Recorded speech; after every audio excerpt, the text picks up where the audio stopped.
All right, let's jump right in. Today we're talking about the starting pistol going off in the next multi-hundred-billion-dollar global race, the fight for the sixth generation internet. And this isn't just a simple upgrade story. It's a wild ride involving physics, top secret tech, and a huge geopolitical power play that is literally going to define our future. So yeah, welcome to the control room. Look, this is not about getting faster videos on your phone, not at all. We're diving deep into the high-stakes world of the people who actually build our digital reality. And for them, terms like latency and bandwidth aren't just jargon. They are the literal building blocks of the world we're all about to live in. So the first big question is, why do we even need 6G? I mean, isn't 5G good enough? Well, the whole story really kicks off with the promises that 5G made and, the ones it couldn't quite keep. Turns out we're already slamming into a wall with what 5G can actually do out in the real world. And this, right here, this is the heart of the problem. 5G was supposed to give us less than 1 millisecond of lag. The reality? We're lucky to get somewhere between 10 and 30 milliseconds. Now you might be thinking, who cares? That sounds tiny. And yeah, for scrolling social media, it is. But for the stuff that's meant to truly change the world, that's not a gap. It's a massive, massive chasm. And when we say chasm, we absolutely mean it. The stakes here are incredibly high. That tiny delay, that 20 or 30 milliseconds, well, that becomes a fatal catastrophe when you're talking about a surgeon controlling a robot from hundreds of miles away. It's the difference between a swarm of delivery drones navigating a city perfectly and a fiery midair pileup. For the real future internet, 5G just doesn't cut it, period. Okay, so just take a look at these numbers. This shows you how completely insane the jump from 5G to 6G needs to be. We are not talking about a small step up here. We're talking a 50 times increase in speed, cutting latency by a factor of 10 and connecting 10 times more devices in the exact same area. So the big billion-dollar question is, how in the world do you pull that off without completely rewriting the laws of physics? Well, that brings us to the breakthrough.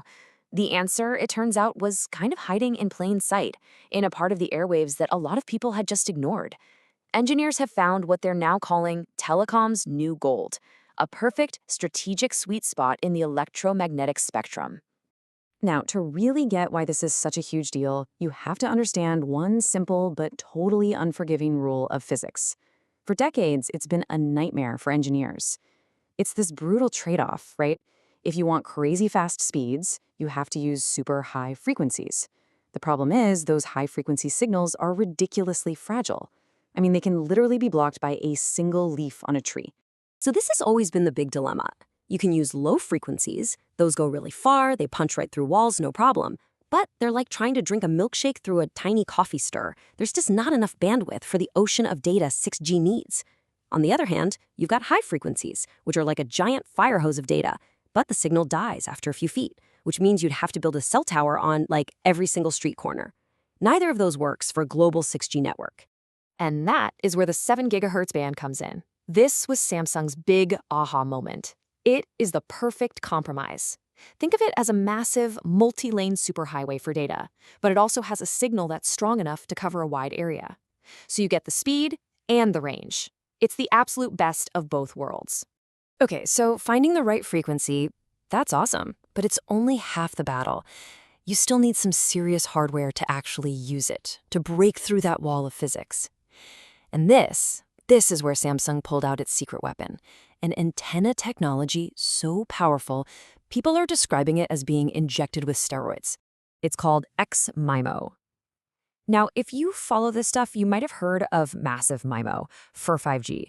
That uses antennas with maybe 64 or 128 little elements. What X-MIMO does is take that idea and just crank it up to 11. We're talking about packing thousands of these elements into one single array. It is just a crazy, monumental leap forward in hardware engineering. So how does this thing actually work? It's pretty cool. First, all those thousands of tiny antennas start working together like a perfectly coordinated team. Then, the whole array locks onto your phone or your car or whatever device you're using. And then, and this is the magic part, it doesn't just blast the signal out in all directions like an old radio tower. Nope. It focuses all that energy into a tight beam, kind of like a laser, and shoots that 7 gigahertz signal directly at you. It's so precise, it just cuts through all the interference and delivers those insane speeds. And let's be crystal clear. Building one of these things is not easy. It is incredibly complex. You need super advanced chip design and manufacturing know-how. So when Samsung pulled this test off, it wasn't just some cool science experiment. It was a massive flex. It was them showing the world, especially their competitors like Ericsson and Nokia, hey, look what we can do. It was a huge statement about their dominance in hardware. And a breakthrough this big doesn't stay in the lab for long. It instantly explodes onto the world stage. Suddenly, we're not just talking about technology anymore. We're talking about a new kind of tech Cold War, a high-stakes race to decide who gets to write the rulebook for the next generation of the internet, for the entire planet. And you've really got two main teams in this fight. In one corner, you've got the Western-aligned bloc, with South Korea's Samsung as the lead player. Their whole game plan is to make their 7 GHz X-MIMO system the official global standard. And in the other corner, you have China's tech giant Huawei, pushing just as hard to make their technology the foundation of 6G.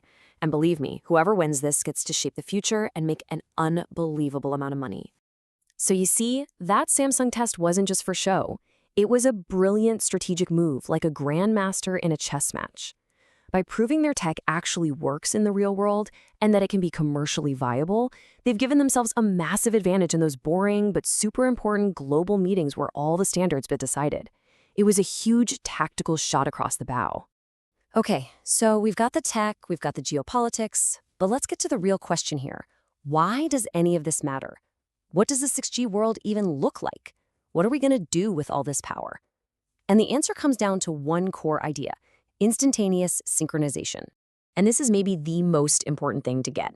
6G is not about downloading a movie a second faster. Forget that. It's about something way, way more profound. It's designed to completely erase the lag between our physical world and its digital counterpart, creating a perfect, seamless, real-time link between the two.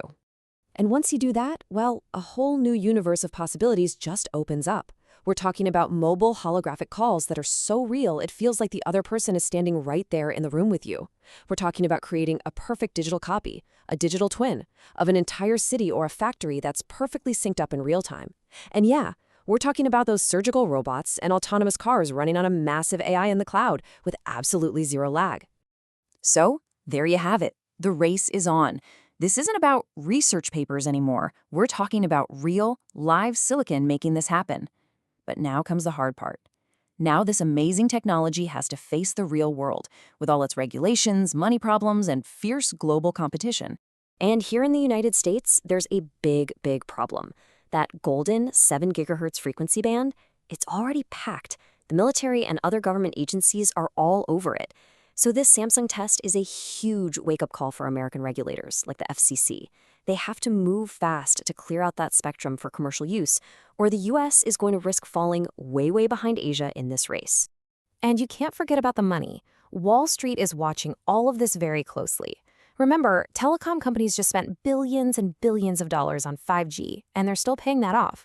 So investors want a 6G that isn't going to break the bank. And that's another reason Samsung's approach is so brilliant. You don't have to rip everything out and replace it. You can just upgrade the towers you already have. It's a much cheaper path to the future, and investors love that.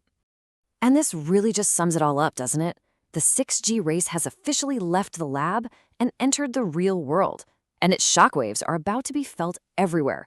This isn't just another G. It's not just an upgrade. This is the start of a brand new, thrilling chapter in the story of human connection.